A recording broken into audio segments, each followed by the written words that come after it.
Veseli me, dr. Edica Ziher, direktorica muzeja Lapidarium v Novogradu v Istri, koja je v Maribor došla, pored toga da se nekako posjećujemo svake godine, ne, je ovo baš posebna prilika jer imamo veliku grupnu međunarodnu izložbu umetnosti iz kofera oziroma umetnosti iz kavčka, Art from the Suitcase, ki predstavlja 20 umetnic in umetnikov iz Etiopije, Gane, Gvatemale, Turčije in Nemčije. Skratka, Afrika, Srednja Amerika, Evropa, kot umetnost globalnega juga. Jerica, dobrodošla, hvala. Zdaj mi malo predstavi svoj rad, Muzej Lapidarium i Galeriju Rigo, koja je prošle godine isto imala 30 godišnjicu postojanja, što je kibla ove godine, 26. I kakav je ovaj institucionalni odnos, recimo tvoj osobni radit u takozvanoj instituciji koji se stara za kulturnu baštinu, znači za arheologiju rimsku staru iz vaših krajeva i naravno suvremenom umetnošću kojom je Galerija Rigo namijenjena kao neki autonomni dio muzeja Lapidarium. Hvala Peco na predstavitvi in hvala, da ste me povabili v Maribor. Kako si ti začel malo vprašanjah hrvaščina, slovenščina, tako bo moj jezik tudi predstavitve malo mešan, sicer materin jezik mi je slovenski, moj oče iz Vodic nad Ljubljano, ampak že 60 let živim v Novi, tako da malo mešam ta dva meni ljuba jezika. Težko je govoriti o 30 let in potem, da ne gremo tisto formalnosti nabrajati, kaj smo se delali, ampak zelo pogosto smo se delovali ne samo s kiblo, odnosno s tabo, ko se imenuje ta v Ljubljani študent, Škuc? Sa Škucom, ali pa sa Cankarjevo galerijo, ali pa sa društvom umetnikov. Tako, vsaki tok je bila ena povezava, ampak verjetno mislim, da zaradi mene. Ne? Zaradi mene pač kot Slovenke, ki živi v Novigradu in nisem v nobenem slovenskem društvu. Sem rekla, jaz sem premlada, da pjevam zborove in piše. In radim potice. Ali nekako s obzirom, da sem končala umetnostno zgodovino in tle nekje leta 80, ko je pri nas, tudi verjetno v Sloveniji, začela ta sodobna, mi imenujemo nova slika, nova umetnička praksa, nekako mi se zdelo nova podoba, ja. Umetnostna zgodovina in nekaj, ko te vrača, je sodoben jezik, ampak te vrača s tem eklekticizmom na umetnostno zgodovino. Nekako mi je bila dobra povezava, da sem se lahko povezala s umetniki, recimo pri nas, kot Vlasta Deli, Dalibor Martini, Sanja Vekovič in tako naprej. In dosti teh mičkanih malih razstav, po obimu razstave, po konceptu velike, so se dogajale v eni ulici v Novigradu, ki je imelo v prostoru izložene kamne iz 8. stoletja. In ta mali prostor se imenoval Lapidari. In pač je bil neprimeren in takrat naše ministrstvo za kulturo je zaključilo, ti kamni so zelo pomembni za rani srednji vek, za obdobje 8. stoletja, obdobje Karolingov, Merovingov, ni tega dosti sačuvano, ne samo na hrvaškem kulturnem prostoru, ampak tudi okoli, in gremo narediti eno hišo, da lahko te kamne razstavimo, in od enkrat ta prostor je bil prazen. In smo rekli, ok, ta je prazen, in takrat s pokojnim Marinom Četinom, ki je bil eden od takih čudnih galeristov, da je v Umagu odprl galerijo v Kafiču in tako je začel Mel Pentrop, Jasper Jones, Irvini, ne? Je nekako ukazal smer in prva razstava je bila razstava Gorana Trbuljaka. In moja ulica to ni razumela. Pač ne more razumeti, če so filigrami pekar in tako naprej. Ampak s časoma so zajeli, da se nekaj drugega dogaja, ne pa klasična ali pa ne vem kako, umetnost, ki jo razumeš. Ne? Tako da jaz se spomnim prve razstave, ki je bila Vlasta Delimar, je imela 40 let in Vlasta Delimar vsakih 10 let v galeriji Rigo ima performance na svoj rojstni dan. Prvi rojstni dan, ki je imela 40 let, so hoteli galerijo zapreti. Zato, ker Vlasta kot Vlasta ne imela performance Sveka Naga in so rekli, ne, pornografija, to ne smemo dovoliti in tako naprej.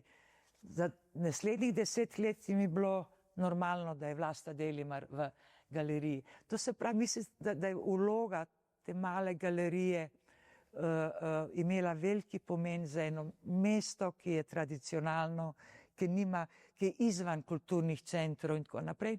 Nekako se nametnula ta ideja, da se razstavljajo sodobni umetniki in kaj se s moje strane tiče, je bila tudi edukativna, ker ena od takrat malih punčk, celo je z Kosova, je nadaljevala, je končala študij umetnosti zgodovine in diplomirala je na galeriji Rigo. Tako da galerija ima svoja imena, svoje umetnike, ampak ima tudi svojo arhivo in svojo, rečemo tako, teorijo. Z druge strani, ta novi muzej, ki pa ima pomembne kamne za tistega, kdo se ukvarja z ranim srednjim vekom, v biti je pa statična, se pravi je stalna postavitev. In ta idejo sodobne umetnosti smo tudi prinesli v muzej. Tako da imamo vedno dialoge med umetnostjo zgodovine, 8. stoletje, v dialogu s raznimi mediji 21. stoletja. In to funkcionira. To funkcionira, jaz pa vedno rečem, ja, zato ker umetnost je konstrukcija, ne pa destrukcija. Ne? In sam pokaže kontinuiteto umetniškega razvoja. No in se sam veš, smo imeli dosta takih skupnih projektov in zdaj po 30 letih jaz sem že klasika. Ja, ti si tudi klasika. Nisi više mlad, nezavisna scena, najmanje. Kulturna dediščina. Kulturna dediščina. Tako da in potem vidim vse več, ne, to ni zaradi Novigrada, ampak v zadnjih 20 let tudi sami muzeji niso več zaprti prostori, ki moraš biti tiho, pa da gre čez zgodovino, pač kraj ali kaj je že, ampak je en tak intermedialni dialog med več plasti umetnosti. In tudi mislim, da je to v Sloveniji, kako je na Hrvaškem, tako je tudi v velikih muzejih, British Museum, vse več in več ima sodobnega umetnika, ki bere tvojo zgodovino, ampak na svoj način.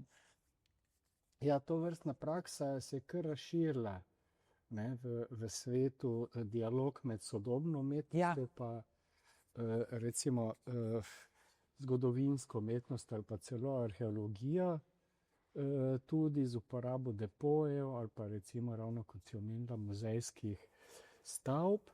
No, če lahko skočim, pred 2 leta British Museum je imel razstavo Huey Locke.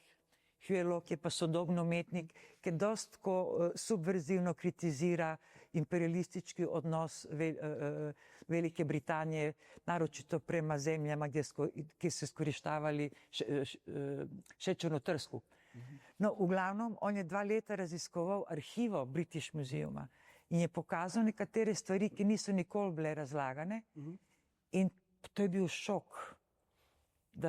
Ker več ali manj te stvari so bile ukradene in so donirane muzeju, više manje od vlastodržca, ko se reče, ali je bil vlastnik šećerane, vlastnik trgovine čaja in tako naprej. Ne? Tako da so bili šokirani, da se lahko naredi umetnost, sodobno umetnost, reinterpretacija tog imperialističko-kapitalističkog sistema koji ne samo da ti krade, nego drži v depovu, da se to ne pokaže ali pa je ne poškoduje, po potrebi je smanji. Ne?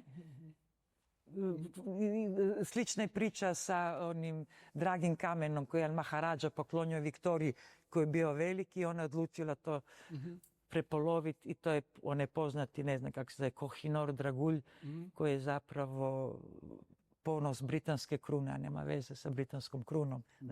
Ali malo sam mišla, ali kažem, danas priče su vrlo složene. Znači sociološke, antropološke, naravno da ne kažem filozofija, književnost, koji se sve može inkorporirati u ono što govorimo o suvremenoj umjetničkoj praksi. Super. No, tudi ta razstava, ne, na kateri sva, umetnost iz kavčka, z že omenjenim 20 umetnicami in umetniki, je svojevrsten dialog z kulturno dediščino, ne, ali pa če reče že kot kulturno dediščino, že samo s kulturo v tistih krajih in seveda z njihovim razvojem, ne, pač na nekih drugih celinah. Hkrati pa tudi zajema različne medije. Ne? Na kak način recimo si spoznala ravno razlike recimo v umetnosti ali pa v poetiki avtorjev iz Etiopije, recimo iz Afrike, iz Etiopije ali Gane, glede na tudi njihovo dediščino, ter seveda Gvatemale in posledično tudi Turčije, no? In Nemčije, no? kot v bistvu sodelujoče v tem izboru, ampak tudi z umetnikom, ki je pač dolga leta živel tam, ne? In na nek način tudi povzel ali pa prevzel njihovo kulturno, recimo, identiteto, vsaj v nekem določenem oziru. Skratka, kaj so, če bi lahko v primeru te sodobne skupinske razstave potegnila med posamičnimi sodelujočimi umetniki oziroma njihovimi državami ali pa kulturnimi kroki ali pa biotopi ali pa karkoli in kulturno dediščino. En primer je verjetno Gvatemala, ne, z pač vesenjem, drugi so seveda afriške, Turčija in hkrati tudi ljudje, ki še živijo tam v svojih matičnih državah in pa seveda tisti, ki so migrirali drugam. Ne, kakšni so? Ja, opet ima više slojnih priča. Konkretno za to razstavo, za ta koncept umetnost iz kavčka je več zaslužen moj kolega in umetnik Goran Tomčič, ki je kroz svoje projekte, on že meni se zdi več kot 10 let, je večkrat obiskoval posebej Gano, Ugando in Etiopijo in zelo dobro pozna umetniško sceno, ker pač sam je imel take projekte, ki so interaktivni in je moral biti v stiku ali pa z univerzami ali pa z umetniki in res ima široko znanje o tem. In ko je rekel, posluš, ti si tako slona izven evropski umetnosti, ker sem enkrat delala Indijo, celo sem hrvaško sodobno umetnost predstavila v New Delhiju. In ko smo delali Indijo, smo imeli dosti problema teh, ko se reče, organizacijskih, ne? Meja, špedicija, carina in to se kar nabralo, si več porabil denar na te stvari, kakor pa za samega umetnika, pa za produkcijo. In je začel, posod so dobri umetniki in gremo nekaj tako bolj easy narediti, bolj lahko, da oni pridejo s svojimi kavčki, zato ker več ali manj vlečejo svojo umetnost iz te kulturne dediščine. Njihova kulturna dediščina je pa tekstil. Ne? Afrika, Latinska Amerika, Južna Amerika, Turčija. Ne? In rekla, boš videla, jaz poznam vse umetnike, bomo skupaj zbrali dela, nekatere bomo poklicali, da naredijo interakcijo z lokalno skupnostjo, kakšne inštalacije, pa se pogovarjajo, dialog, to vse med pričami je bilo idealno. In res, ko je začel pokazati te svoje ljudi in svoje prijatelje, vidiš, da so prisotni različni mediji, ampak smo rekli, ne gremo bolj, izostavimo multimedijo, video, seveda tam prisutno, ne znam, te interdisciplinarne projekte, ampak gremo se osvrniti na nešto, to zovem ruke, in materialno. In res tudi, če pogledaš te zadnje velike razstave ali pa Beneške bienale ali pa po celi Evropi, več in več so prisotni tudi velika imena afriške ali pa južnoafriške umetnosti. Ne? In posod imaš en traček teh elementov kulturne dediščine. Če naš drugega je barva obraza. Ne? Ono, kar pa jaz sem želela v neki besed, tiskaj bi bila kulturna dediščina, znači je tekstil in kako se obravnava slika na tekstilu. Obravnava se plošno in obravnava se z barvo. Ne? In to je neki... Flanci, ne? Ravni flanci. Ja. Si imali isto barvno perspektivo. Ja, veš, ali pa zaradi mogoče tehnike dela, tkanja, ti ne dopušča tako svobodo, da greš lahko v kakšne perspektive. Nekateri umetniki delajo slike od kolažov materijala, pa se približujejo tem, kar mi kažemo slika. Ono, kar jaz smatram, da oni prenašajo kulturno dediščino, je ta, da nekatere afriške zemlje, posebej zemlje, ki so svoj razvoj začeli po drugi svetovni vojni, kako prihajajo konkretno iz Hrvaške, arhitekti, urbanisti, ne? Nekako hočejo zatomiti svojo kolonialno zgodovino in se obrnejo modernosti. Posebej velika mesta, kot so Nairobi, kot je Addis Ababa. In vem, ko smo rekli, gremo Etiopijo obiskati te umetnike, sem mislila, ok, Etiopija, spomnim se zgodba Tito, Haile Selassie, vem, Omoveli, Lalibela, krščanstvo rano in tako dalje. Ne, kada dođeš v glavni grad, kulturne dediščine nema više. In to meni se zdi, da je pri njih ti umetniki prenašajo kulturno dediščino, ki v realnosti ne boš več videl, tam, ki ti je dovoljeno, da se lahko giblješ. Lalibela, pa tisti turistički aranžmani, lani januarja so bili, jih ni bilo, zato ker ko zelo malo vemo, tam je še vedno građanska vojna. Ne? In pač to se ne bi smelo videti. Tako da posebej mladi slikari, oni imajo svoje akademije in mislim, da oni te svoje hišce od bambusa, ali kašen je bil Addis Ababa celo pred 20 let, gledajo s fotografije in prenašajo na sliko.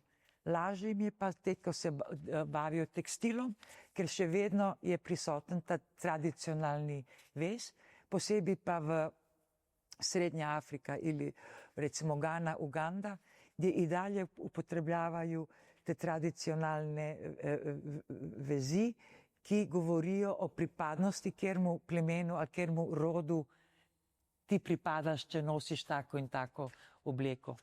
Gvatemala je spet druga, tam je ohranjena kulturna dediščina ali postkolonialna Španjolska. Ne?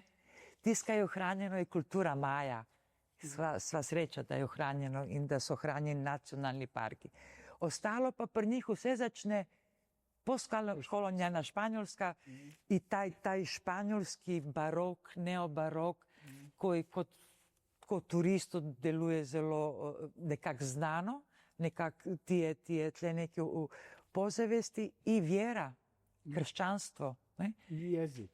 I onda naravno jezik, to sam pozabila reći da je jezik uvijek taj nosioc kulturnog identiteta i ovih neokolonijalnih i oni koji nisu bili. Međutim, tamo se čini ta kulturna dediščina vrlo hranjena in tudi v tem primenjenoj umjetnosti.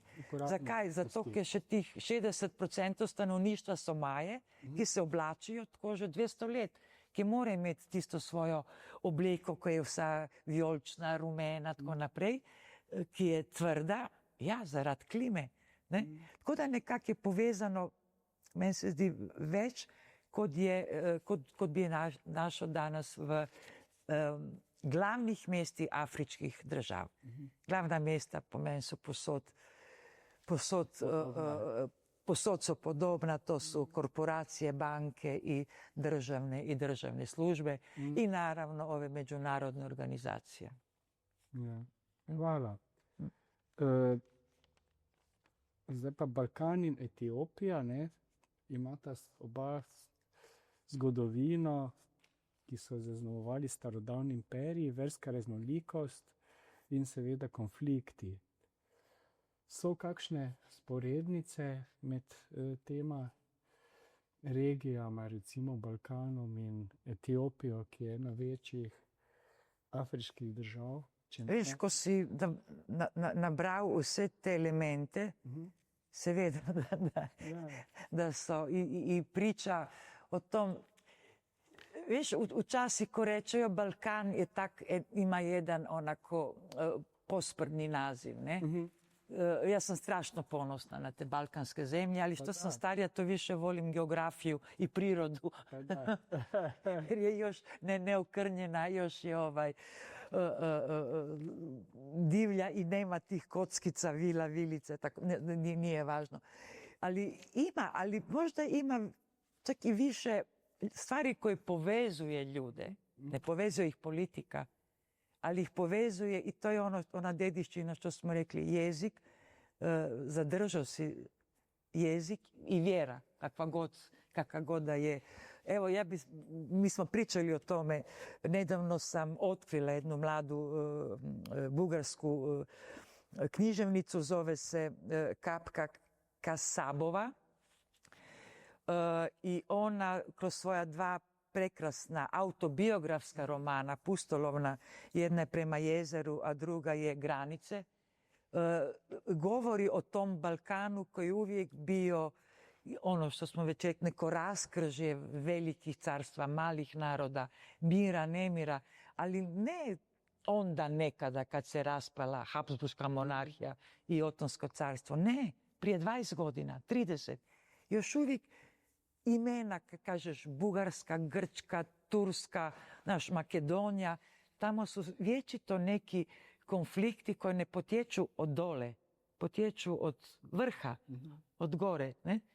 A svaki taj dio, recimo u jednom dijelu, kad govori o granicama, uzima za centar Rodope, te planinski mase, gdje opet mješavina tih kultura, koji je zapravo bio jedan prolaz za imigrante, koje je tamo prolazilo. I onda imaš te isto priče koje su, naravno da su grozne, a kad govori o jezeru, uzima za centar Ohridsko jezero.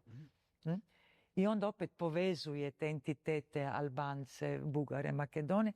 I ono što je meni bilo super, ona govori, ali ono što pamti planina i pamti voda. I ta voda može ispričati. Tako isto, mislim, i u afričkim, zapravo svim zemaljama. Imamo od dole je ono što se prenosi, znači kroz jezik, kroz pismo, očuvanje jezika, književnost i kroz, ponavljam, kroz vjeru, kakva god da je vjera i dalje čini identitete svih tih ljudi koji su se u određenim povijesnim trenucima našli ili iza ove granice, između granica ili sa druge strane granice. Ne? A može njegovo prezime 300 godina živi na istom teritoriju. Ne? Da. Tako da su, teško je to povezati i objasniti, ali mislim da više ljude spaja taj donji dio piramide nego onaj gornji, koji na kraju krajeva nakon 4 godine se mijenja. Ili nakon 8 godina se mijenja. Ja, znam. Ja.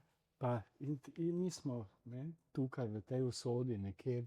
Pa dobro, mi kažem kao država.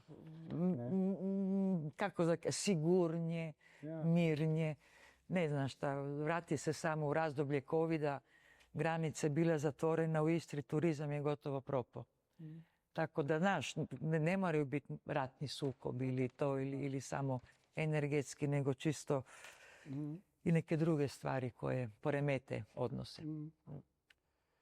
Ali obstaja kakšen določen umetniški kos ali tradicija v Etiopiji, ki vas je spomnila na dom na Balkanu ali obratno? Kaj bi lahko rekla, da povezuje Etiopijo in Balkan?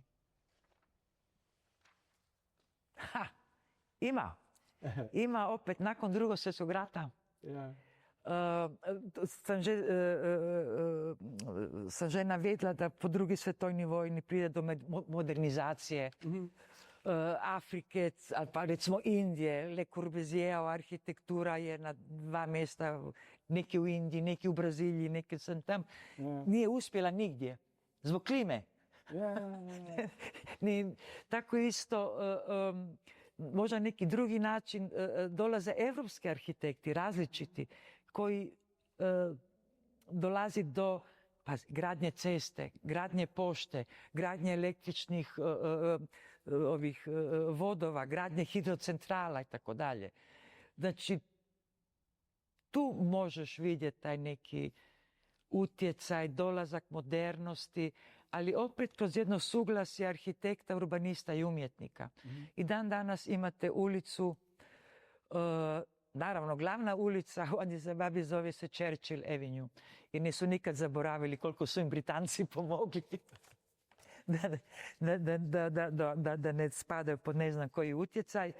A u sredini najvećeg trga, zapravo jedan od glavnih prometnica, je ogroman spomenik Augusta Augustinčića, koji je narod Jugoslavije 1954. poklonio narodu Etiopije.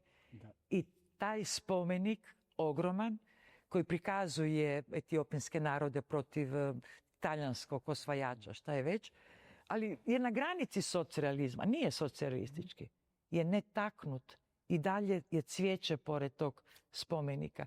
Za razliku sad, samo daću paralelu za vrijeme Domovinskog rata u Hrvatskoj.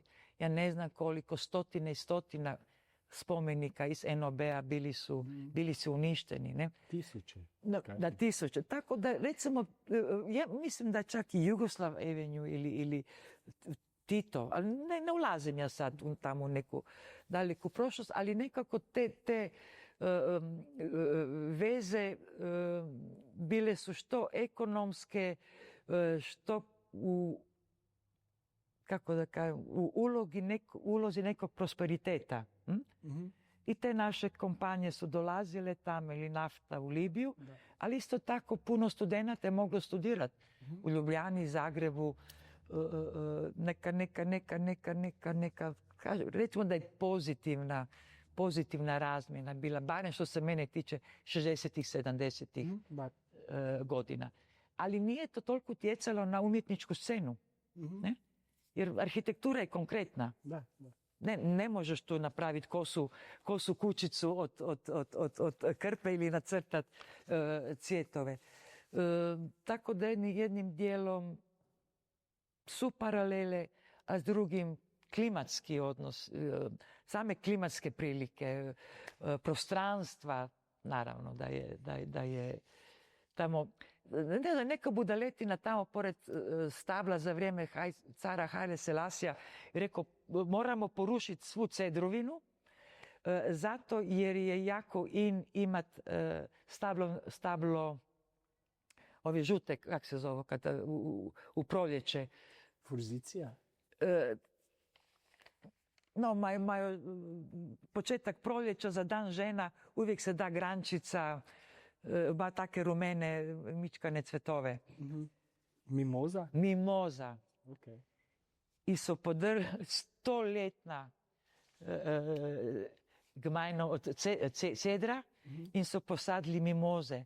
Tako da brdo je rumeno, ko je čas, ampak ta mimoza je uničila vse drugo bilje, kaj je zraven in rabi vode. Tako da več potrošijo zalivanje vode, kot da imajo nekateri kvarti, da imajo vodo v hiši. Ne? No, mislim, tudi taka ena čudna, kažeš, ne možeš vjerovati da se kako se prilagode pomodnim stvarima. To se ne radi o metru kvadratnom, to se radi o tisuće metara kvadratnih. Ali sam skrenula sa linije, kaži. Pa super, hvala. Skratka, Etiopija ima edinstveno zgodovino, v bistvu država, ki ni bila nikoli formalno kolonizirana. Misliš, da to tudi dediščina vpliva na sodobno umetniško sceno v primerjavi z recimo postsocialistično oziroma v Srbiji še vedno relativno socialistično krajino Balkana? Ko prvo moram naglasiti, nisam ja stručnjak za Afriku ili ja sam samo putnik koji prolazi ili mogu govoriti iz svog iskustva i nešto sami povjesničara, ali možda ta povijest nije nas toliko učila drugih civilizacija koliko samo evropske civilizacije. Ne? Ali mislim da ne, konkretno socrealističke umjetnosti ne. S te strane ta tradicija plošnosti, što sam rekla, boje, običaja, tkanina, koje recimo sad 18.1. je velik vjerski praznik u Etiopiji, ne? Kada se svi oblače u bijelo, onda imaju te vezove koji se opet reinterpretiraju i na radovima umjetnika koji su relativno 30-godišnjaci ili završe akademiju. Ono što sam primijetila da nema toliko videa. Da nema videa. Druga stvar je ta što veliki, ogromni muzeji, vrsna arhitektura, jer oni imaju odlične arhitekte afričkih ili etiopijanskih, više manje su memorialni centri nečemu.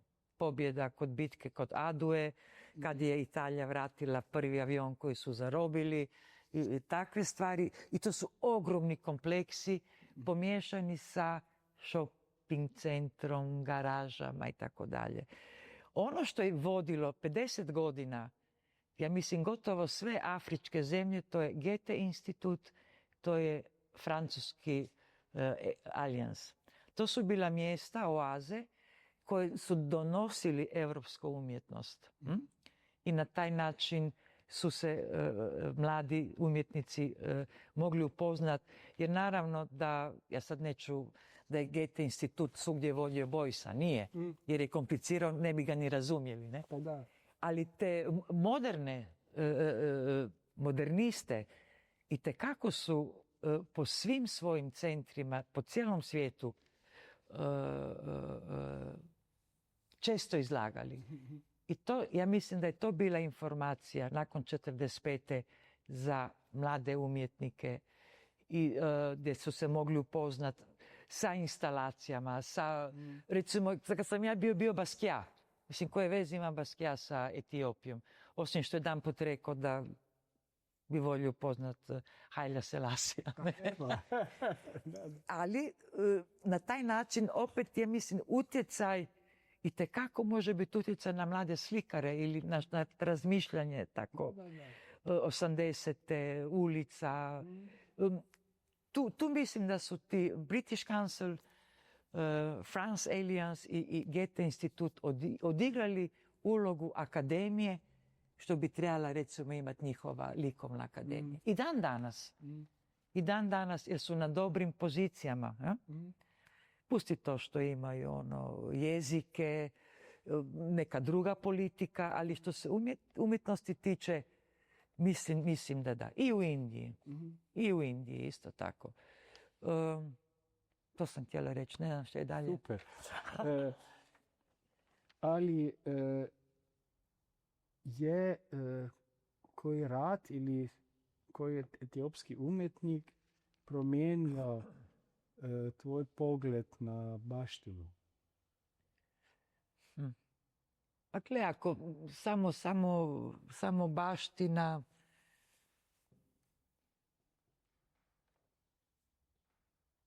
ne bi mogla i za svako te cjeline ili jednog ili više cjelina, jer su više manjih radova, je neka priča. Ne? Je neka priča. Tako opet priča, recimo kako danas jedan umjetnik iz Gane živi u Londonu. I taj Emanuel Boating. I on je vrlo rado došao i nismo ni znali, ali uglavnom on je iz te kraljevske porodice. Kao da si pozvao nekog iz Windsor. Ne? On je iz te porodice Šanti, koji dalje ima veliku ulogu u njegovoj državi, ali ne političku. Ima tu ceremonijalnu, tako dalje. I onda ide priča kroz taj njegov podrijetlo, taj njegov status, ono čime se on bavi, opet upotrebljava tradicionalni njihov vez, a to je taj kanti uzorak, koji, dok je to nama govorio, imao je kapicu i na košulji taj uzorak. A da kaže, da, ja sam iz tog plemenitog roda. I čim si iz tog plemenitog roda, ti si automatski privilegiran. I kroz tu priču ide da ta tkanja mogu raditi samo tkaoci, samo muškarci. Ženama nije dozvoljeno, ali opet govorimo o povijesnom, tradicionalnim okvirima. Ne? Kao zašto nije dozvoljeno? Zato jer za vrijeme menstruacije da ne bi kap krvi pala na tu tkaninu. Znači opet nekako znači kroz priču da sam ja vidjela samo materijal i njegovu sliku, ja ne bi znala o čemu se radi. Gledala bi formu, kompoziciju, šta je već. Ali kroz priču onda dobiješ druge kuteve gledanja. Kao što sam ti rekla, umjetnik iz Gvatemale, tamo je tradicija da žene tkaju. Ne? Da žene tkaju. Ok. I onda kroz tkanje se razviju priče, bla, bla, bla. A on ima radionice gdje radi ta tkanja sa muškarcima. Ne mora biti samo LGBT zajednica. Znači muškarac, da nije to sramota da držiš iglu u rukama i da šiješ. Zašto? Jer međuvremenu pričaš. U međuvremenu vodi se dijalog, komuniciraš sa svojim društvom. Kaj je največji izziv vodenja muzeja v seveda območju pa regiji, ker je uradna zgodovina lahko še vedno predmet razprav in tudi hkrati, kar si tako že povedala, kako dosegate, da je muzej živ, skupnostni prostor in ne le kao tempelj za razstavne predmete. Ravno s programom, ki je Pa dobro, možda mi imamo tu sreću da imamo jednu zbirku. Jedna zbirka koja nije 20. stoljeće. Jedna zbirka koja nije zona A, zona B.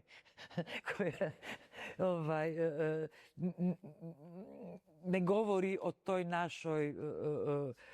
našoj bogatoj, burnoj prošlosti. Znači, jedna statična zbirka kroz koju opet možeš ispričati različite priče. A sam muzej, bio si u muzeju, on je zapravo Jan je rekao, to je isto kao benzinska stanica, to uopće ne liči na muzej, jer je sav u staklu. onda privlači i zbog arhitekture, jer je suvremena arhitektura, zbog neka dva crna prostora, pa misliš da je nutri dragulj, a ne ono kamenje. I onda uvijek je komunikacija sa posjetiteljima. Prije 2 godine uveli smo audio vodič, ne, koji traje 15 minuta na više jezika. I mogu reći, se moraš prilagoditi, svi imaju tog vraga. Ne? Da sa zanimanjem prate šta je unutra. Naravno, ono koga zanima, i vidim da ima sve više grupa. Ono što je nedostatak kod nas je što je Novi Grad isključivo turističko mjesto. Ima ako 3500 stanovnika, po zimi nemamo publike. I zato zima se koristi za organizaciju, za pripreme i negdje počne život sa prije vaše oslobodilne fronte 1. maja, znači negdje april do oktobra, kada ima ljudi, ima posjetitelja i naravno imamo svoju publiku, što sad ipak moram i tebi priznat, Peco, više manje ta publika se širila putem informatičkih mreža, naravno, i imamo jako dobar feedback.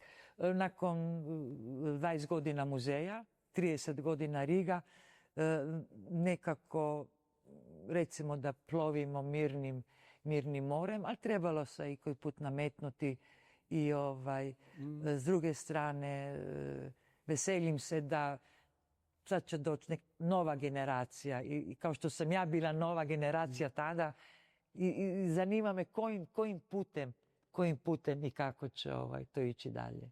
Ja, krasno. A ono kamenje će ostati. Ja, to ono kamenje se ne miče. Kako je.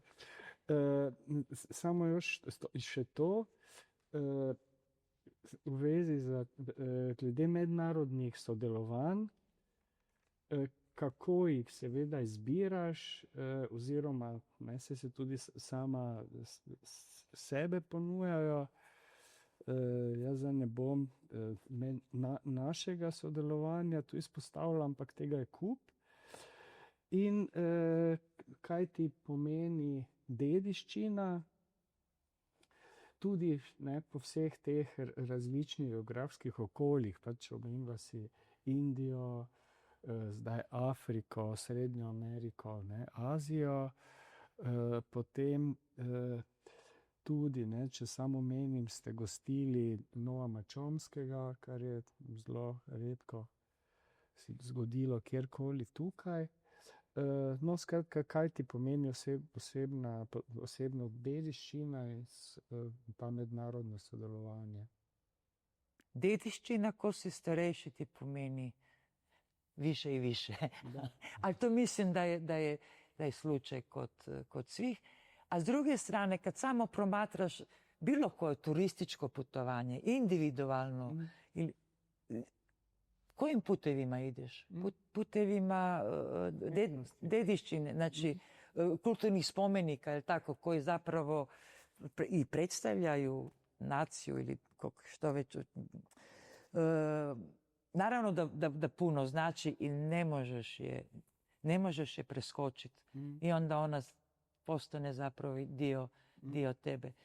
Opet skačem se, sjećamo, tata je Slovenac, pravi Slovenac, Janez. Kako mi išlo na živce kad je slušao Avsenike ili tako, ja rocker. A onda kad čujem sad tu glazbu, ja vidim i mog tatu unutra. Tako da nekako s godinama, ja mislim da sve više vrednuješ i poštuješ i braniš tu ne samo obiteljsku, nego općenito bilo koju kulturnu baštinu, kulturno dobro. Drugo pitanje, oprosti. Mednarodne. Pa nisi sam. Pa nije moj Giannino, koji je moj suprug, jedini najbolji umjetnik na svijetu. Postoji ih na milijune. I mislim da im treba ih pokazati i treba koji put je i poticaj, recimo, mladim umjetnicima. Ali sigurno da moraš pokazati različite, ne samo regiju, ne samo bliske. Znate, ne kažeš Istra uvijek je povezana, Hrvatska, Slovenija, Italija, kao što ste vi sad, ne znam, Austrija, Italija. I to je bilo ono 70, ti se sjećaš, Trigon, ne, ali to se proširilo, prošire se granice i onda imaš, koji put imaš i sreću, koji put je nešto usput. Ali isto mislim da ako si u tom krugu, ako putuješ, imaš neko priznanje, pratiš to, da kad tad dolazi do te međunarodne, do te međunarodne suradnje, da li velike institucije ili male, svejedno je.